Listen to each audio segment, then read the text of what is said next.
नमस्कार दोस्तों, जय श्री कृष्णा। मैं मोमिता स्वागत करती हूँ आप सबका मेरी YouTube channel knowledge in Momita में। आज रविवार है तो आज मैं आप सबके साथ कार्तिक मास के महात्म के छठे अध्याय शेयर करूंगी। तो चलिए शुरू करते हैं। जैसा कि आप जानते हैं, जलंधर की आज्ञा मिलने पर दैत्य ने द्रोणाचल पर्वत, जिस पर अपार संजीवनी बूटी थी, जिसका प्रयोग करके देवगुरु बृहस्पति जी सभी देवताओं को, जो भी देवता युद्ध में मारे जाते थे, उसे पुनः जीवित कर देते थे।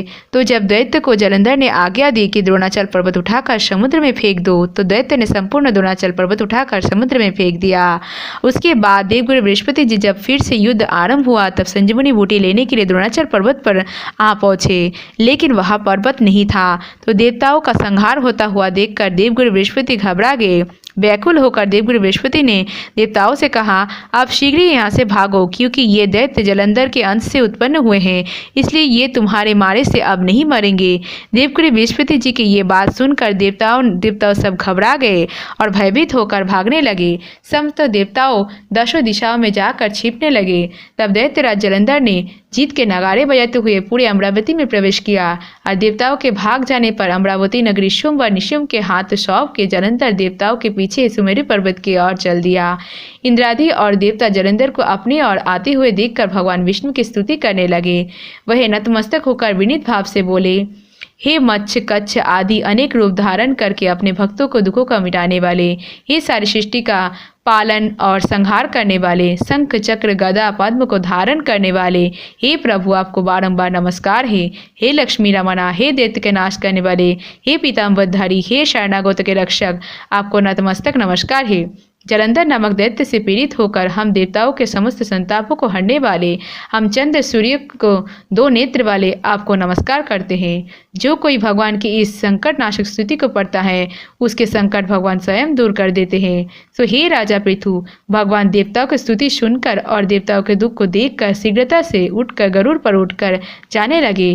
तब माँ लक्ष्मी जी ने पूछा, हे प्रभु आप कहाँ जा रहे हैं? तब भगवान विष्णु ने उत्तर दिया कि तुम्हारे भाई जलंधर के भय से पीड़ित देवताओं को संहार सहायता करने के लिए मैं जा रहा हूँ। और प्रभु की ये बात सुनकर माँ लक्ष्मी जी कहने लगी, हे भगवान, मैं तो आपके परम प्रिय हूँ, फिर आप मेरे भाई को कैसे मार सकते हैं? तब भगवान विष्णु ने कहा, शंकर जी से उत्पन्न और ब्रह्मा जी के वचन के कारण हम जलंधर को कदापि नहीं मारेंगे। लक्ष्मी जी इस प्रकार समझा कि भगवान विष्णु शंख चक्र और खड्ग लेकर युद्ध भूमि पहुंचे। उस समय बहुत से दैत्य गरुड़ के पंखों के वेग से मारे गए। पवन से पीड़ित दैत्य को देखकर जलंधर को अत्यधिक क्रोध आ गया और वह स्वयं भगवान विष्णु के सामने युद्ध करने को आ गया। उस समय जलंधर और भगवान विष्णु में घोर युद्ध हुआ। उस समय बाणों से आकाश ढक गया। तब भगवान विष्णु ने जलंधर के रथ का ध्वज, छत्र और बाण काट डाले और सभी घोड़ों को भी मार डाला। तब जलंधर गरुड़ के मस्तक पर गदा से जोरदार प्रहार किया, जिससे गरुड़ देव मूर्छित हो गए। तब भगवान विष्णु ने अपने तलवार से जलंधर के उस गदा को ही काट डाला। इसके बाद भगवान विष्णु और जलंधर को कई वर्ष तक मल्ल युद्ध चलता रहा। जलंधर और भगवान विष्णु के ये घंघोर युद्ध देखकर सारा ब्रह्मांड भयभीत होकर कंपायमान हो गया। अंत में भगवान विष्णु ने कहा, तुम्हारा और हमारा युद्ध ठीक नहीं, क्योंकि तुम लक्ष्मी जी के भाई हो। तब जलंधर कहने लगा, अगर आप प्रसन्न हो तो मैं आपसे ये वरदान मांगता हूँ कि आप लक्ष्मी जी और गरुड़ सहित मेरे घर में निवास करें। ये सुनकर भगवान लक्ष्मी जी और गरुड़ सहित उसके यहाँ रहने का वचन देकर चले गए। और तब समस्त देवदेवताओं को स्थान कर दैत्य का नियुक्त कर जलंधर अपने राजधानी में निवास करने लगा और देवताओं को गंधर्व और किन्नर के पास जितने रत्न थे सब छीनकर अपने अधिकार में कर लिया। निशुंभ को शासन करने के लिए पाताल में भेज दिया। वहां पहुंचकर निशुंभ ने शेष आदि नागों को अपने वश में कर लिया। इस प्रकार जलंधर देव, गंधर्व, किन्नर, यक्ष, मनुष्य सबको अपनी प्रजा बनाकर पुत्र के समान धर्म की नीति से पालन करते हुए त्रिलोकी पर शासन करने लगा। ये कथा सुनकर देवर्षि नारद ने कहा, हे राजा पृथु, एक समय भगवान का दर्शन करने और जलंधर के वैभव देखने के लिए हम भी उसके राजधानी गए थे। जलंधर का राजधानी का वर्णन करते हुए देवर्षि नारद ने कहा, नारायण नारायण। हे राजा पृथु, जलंधर ने वहां पहुंचते ही हमारा बहुत आदर सत्कार किया। वह भक्ति भाव और श्रद्धा हमारा पूजन करके विनीत करने लगा।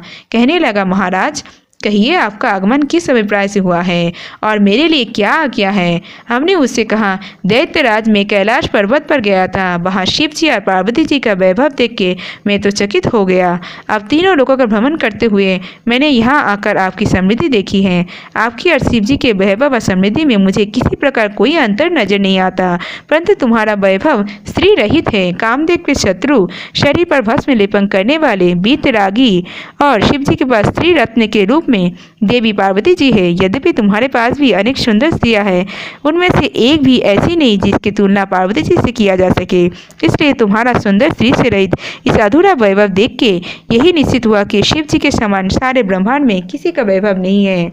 उनके पास पार्वती के रूप में ऐसे अनुपम स्त्री है जिसे देखकर ब्रह्मा जी ने अनेक अप्सराओं की रचना की है, एक भी पार्वती जी के समान नहीं बन सकेगी। नारद जी ने आगे राजा पृथु से कहा, हे राजन, मैं तो सिर्फ इतना ही बात कहकर वहां से चला आया, परंतु पार्वती जी के अपूर्व सुंदरता की बात सुनकर जलंधर कामदेव से जड़ से पीड़ित हो गया। दरअसल भगवान की इच्छा से ही देवर्षि नारद जलंधर के पास ये सब कहने के लिए गए थे।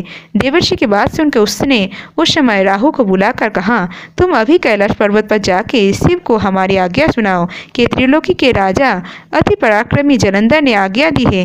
त्रिलोक के नाथ और सभी रत्नों के स्वामी जलंधर के होते हुए तुम शमशानवासी और जटाजुट नरमुंडों के माला धारण करने वाले जटाजुटधारी अवधूत के पास पार्वती जैसी सुंदर स्त्री शोभा नहीं देती।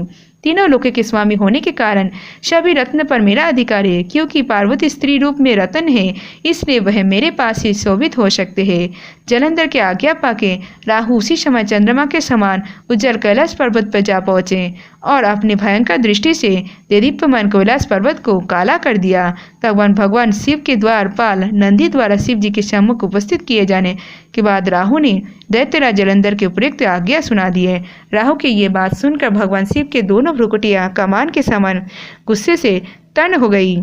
तब उनके भौं से एक अति भयंकर पुरुष उत्पन्न हुआ, जो सिंह के समान मुंह वाला था। उसके लाल लाल अग्नि के समान विकराल नेत्र थे और उसके सारे शरीर पर बड़े बड़े बाल खड़े थे। उत्पन्न होते ही वह मनुष्य राहु के खा जाने के लिए आगे बढ़ा। अब तो राहु भयभीत होकर कहने लगा, हे देवों के देव महादेव जी, एक तो ब्राह्मण हूँ, दूसरा दूत के रूप में यहाँ उपस्थित हुई हूँ, अब कृपा करके मुझे तो मत मारिए। राहु की ये बात सुनते ही भगवान शंकर उसे आकाश में फेंक दिया। तब वह भयंकर पुरुष शिव जी के पास आया और अत्यंत विनम्रता भाव से भगवान शिव से कहने लगा, हे महादेव, मैं भूखा हूँ, कृपा करके मुझे कुछ खाने के लिए दीजिए। तब शिव जी ने कहा, तुम अपने हाथ और पैरों को खा जाओ। शिव जी की आज्ञा पाते ही वही विशालाकाय मनुष्य अपने हाथ पैर सहित अपने सारे धर को खा गया। जब केवल मुंह ही शेष बचा, तब भगवान शिव ने प्रसन्न होकर उससे कहा कि तुमने मेरी आज्ञा का पालन किया है, इसलिए आज से तुम संसार में कीर्ति मुख के नाम से जाने जाओगे और आज से मैं तुम्हें मेरा द्वारपाल नियुक्त करता हूँ। पहले पूजा तुम्हारी होगी, उसके बाद हमारी होगी। तुम्हारी पूजा के बिना हमारी पूजा निष्फल ही रहेगी। उधर शिव जी के द्वारा आकाश में फेंका हुआ राहु बर्बर देश में जा पहुंचा और राहु की ऐसी दशा सुनकर जलंधर अत्यधिक क्रोधित हुआ और शिव जी से लड़ने के लिए अपने दैत्य की 1 करोड़ सेना लेकर अपने पुर से बाहर निकला। इसी समय उसके सामने से एक आंख वाले दैत्य को शुक्राचार्य अंग भंग वाले राहु ने उसने आते हुए देखा। इसके अलावा और भी अनेक अवगुण और अपशगुन होने लगे, परंतु उन्हें देखकर भी वो रुका नहीं। वह अपार दैत्य सेना सारे आकाश में बादलों की तरह छा गए। जब देवताओं ने जलंधर को अपार सेना सहित कैलाश पर्वत पर चढ़ाई करते देखा तो चुपचाप इसकी सूचना शिव जी को दे दी। समाचार पाके ही भगवान शिव ने भगवान विष्णु का स्मरण किया और भगवान विष्णु का नाम स्मरण करते ही वह वहां उपस्थित हो गए।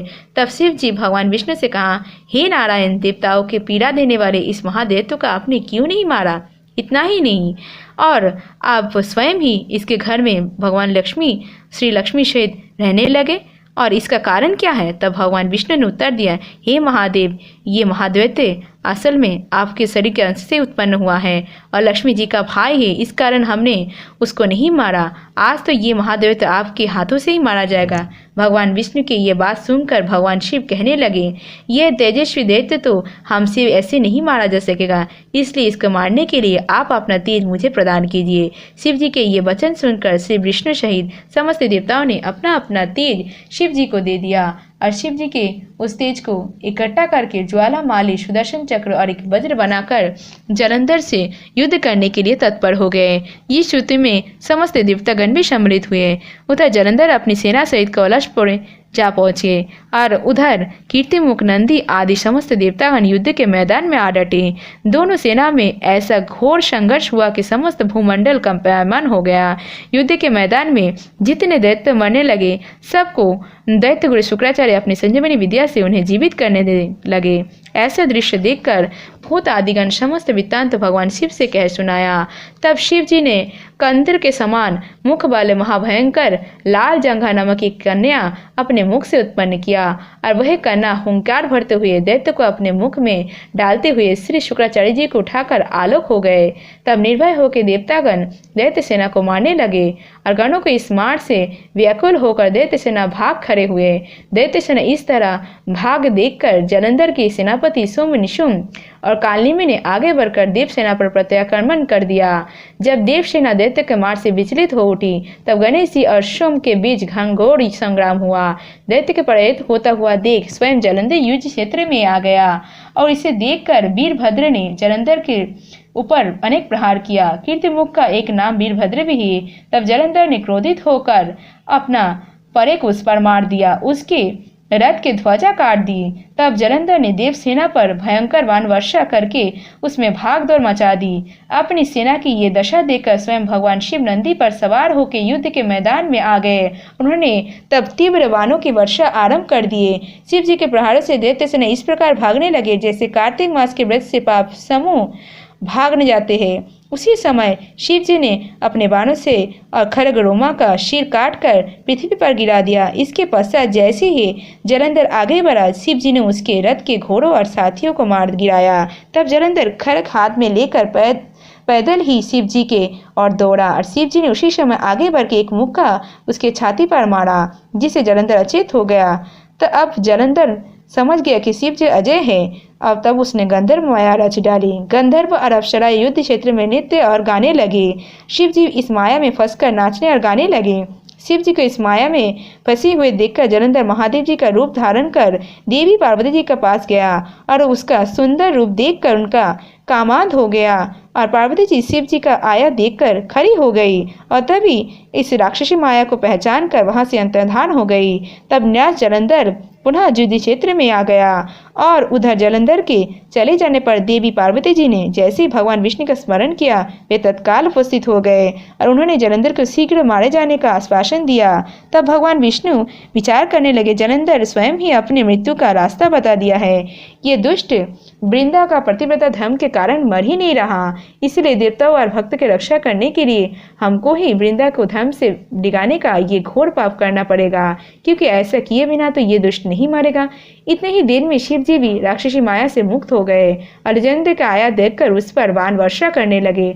इसके बाद जो कुछ भी हुआ इसका वृत्तांत आप आने वाले अध्याय में सुनिएगा। आज के कार्तिक मास से जुड़े छठे अध्याय की कथा समाप्त। आज की वीडियो अगर अच्छी लगी तो वीडियो को लाइक, शेयर, चैनल को सब्सक्राइब जरूर कीजिएगा और कमेंट में लिखना मत भूलिएगा वीडियो कैसी लगी।